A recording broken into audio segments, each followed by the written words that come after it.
So last week, my Uncle Tony came over with all the confidence of a YouTube handyman and exactly none of the necessary tools. You see, my parents have been complaining about our squeaky floorboards for months, and Tony, whose qualifications include owning a toolbox and once watching half an episode of Fixer Upper, decided he was the man for the job. He marched in, listened to the symphony of squeaks, and declared, "What you need is a little lubrication."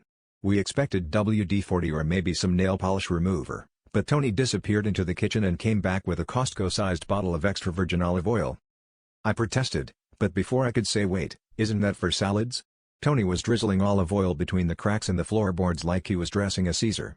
For the next hour, he slithered around on the floor, massaging oil into every creak and groan. He looked like a cross between a professional wrestler and an enthusiastic sous chef. By the time he was done, our living room floor glistened like a freshly tossed caprese, and Tony was humming that Samore under his breath. The next morning, things got weird. The house smelled like a small trattoria, and every time someone walked across the floor, it sounded less like creaking and more like a chef sautéing garlic. By the end of the week, neighbors started popping in, noses in the air, asking if we were making lasagna. My mom, never one to waste a crowd, decided to host a last-minute pasta night. People showed up with bottles of wine and their own Parmesan graters. Even Mrs. Kowalski from next door brought her meatballs, which was unprecedented because she claims she's gluten-free and suspicious of anything that smells too ethnic.